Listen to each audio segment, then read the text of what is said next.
So, how does water get on top of vapor barrier? I saw this really good example just now. You can see on this block foundation, CMU foundation, the effervescence build up in there. So there's just water chilling inside of those blocks, I'm sure. If this was a basement, we would actually drill the bottom holes to relieve all that pressure so water would fall out. But we're just in a crawl space, and it's a pretty shallow one, so the pressure is probably not horrible.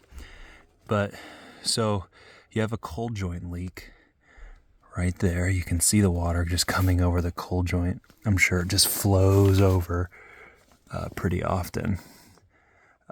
Probably in the late spring is when it's the worst, when the water table is the highest. And you see all this water damage on this vapor barrier. It could be from a plumbing leak, but it's probably not, because this is where it's the worst. And you see these tears. Boop. This vapor barrier. So those tears, as the soil gets moist, so even if it only comes up,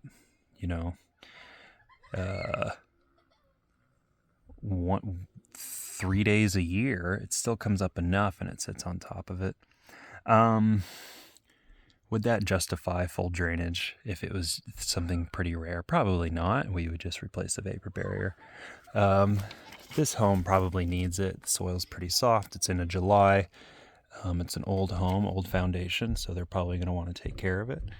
But that's how it gets on top. So obviously it's flowing over the footer in places like that. And the vapor barrier is installed poorly, so it's flowing over the footer, and it's just getting on top of it.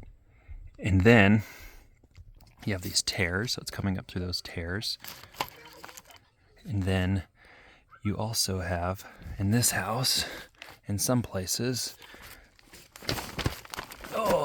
you have the cardinal sin, which is, let's see if I can find it easily. You have 2 layers of vapor barrier. I'm not going to try to look for it. So when you have 2 layers of vapor barrier, it's a really common cause of flooding. The reason is vapor barrier does 2 things.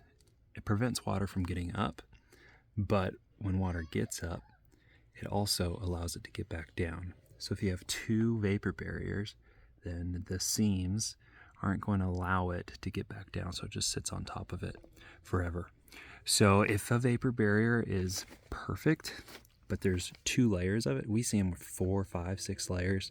These houses will get flipped, and the guys will just throw vapor barrier over vapor barrier over vapor barrier.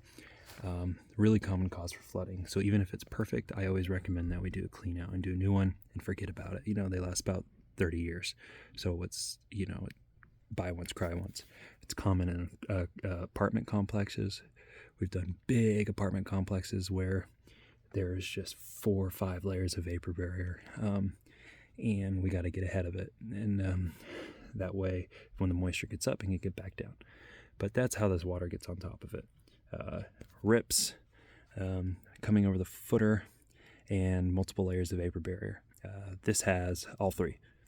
So we'll fix it. No big deal.